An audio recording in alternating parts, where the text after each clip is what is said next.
there's a long tradition of people of faith, I think, being critical or just at least very suspicious about, technological and scientific progress.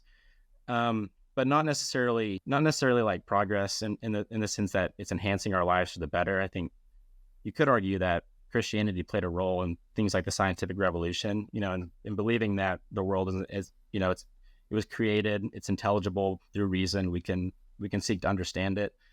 So I think Christianity is actually pro technology, but then there's a way where it can be harnessed and used for kind of highness ends, to kind of, I go back to the smartphone thing. I go back to big tech a lot, in which we think we're using this technology, but increasingly it's become obvious that we're being manipulated by it.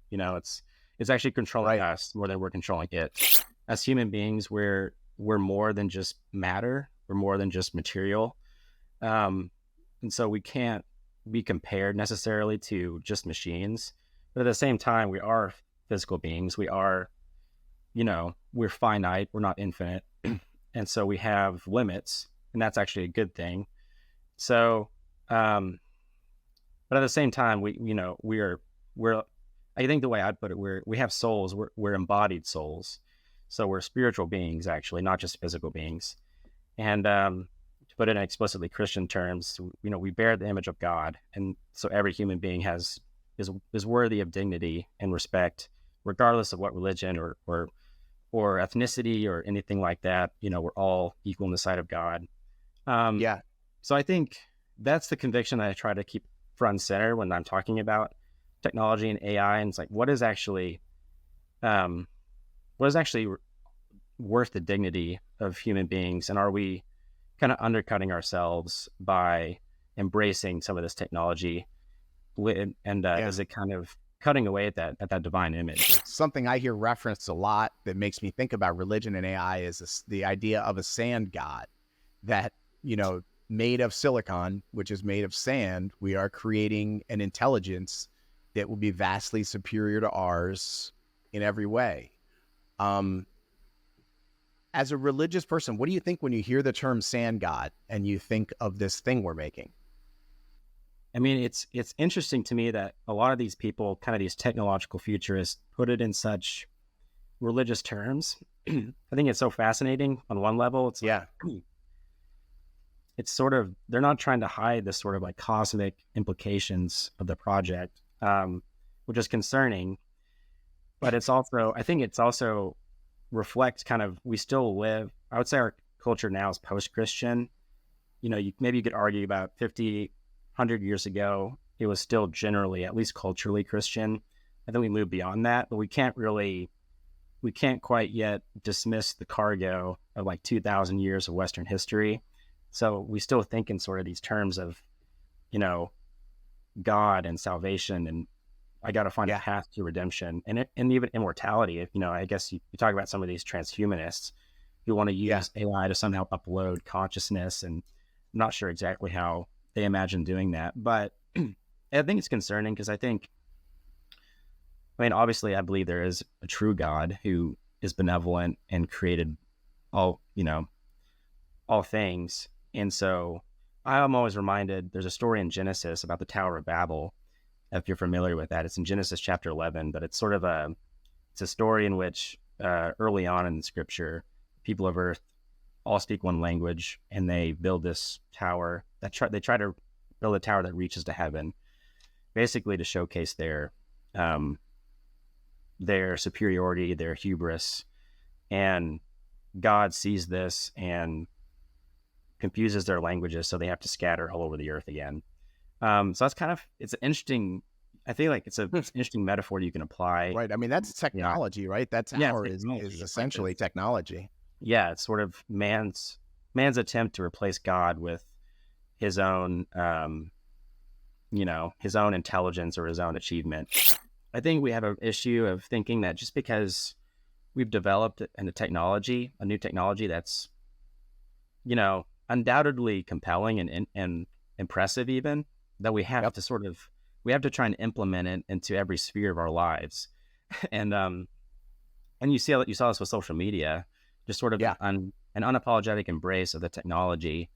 And I think you're seeing it to a degree with AI too. And I think it's Yeah. sort of experiencing this hype where because it's here, we have to embrace it. I think a lot of churches have fallen into this too. I And I mean, it's think, like it'll write your emails for you. It'll do, yeah, there's all exactly. these like process Yeah. efficiencies. It'll make running a church a lot easier. Yeah, exactly. Efficiency. And I think that's a word that's interesting because, I mean, at one level, they're totally right. It is, in a lot of ways, it is efficient.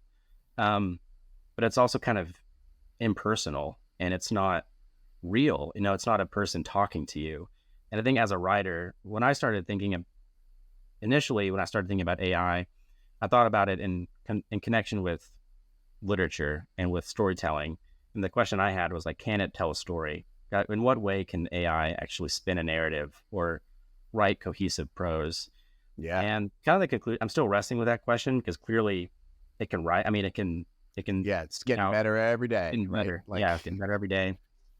But then I thought there's something missing there because when I'm reading a novel, I'm actually doing more than just computing words on a page. I'm sort of entering into um, the consciousness of another human being. I'm sharing yeah. their world. I'm sharing their perspective on something that I wouldn't have seen otherwise. And so I started seeing literature and writing, not all writing, but certainly more narrative types of writing is like, this is a conversation between two human beings. And that actually matters that it's a human endeavor and that Mm. it's not just like spat out from a computer code.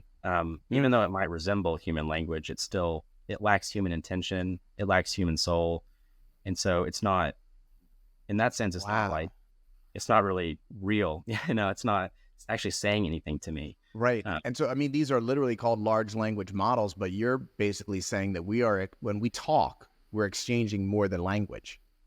yes, I think so. I think there's something relational going on. There's something personal. And that's goes back to, I believe we're more than just a collection of atoms that are sort of interacting. But under that worldview, I guess broadly called materialism, um, we're that idea that we're just sort of almost like high functioning computers um, makes more sense when you don't have this sort of deeper understanding of human nature. If we had sort of this utopian vision that a lot of um, kind of futurist type people want us to have, we would have like this mansion, everything's brought to us, we have all the food, we have everything, pleasure is just right there. Eventually people will just start breaking things to have something happen, to have some excitement or drama, um, to break in on the scene. I thought that was pretty insightful on the human condition because I'm not sure that just having our material needs met and overflowing um, will be enough to kind of satiate the inner restlessness that we all kind of feel.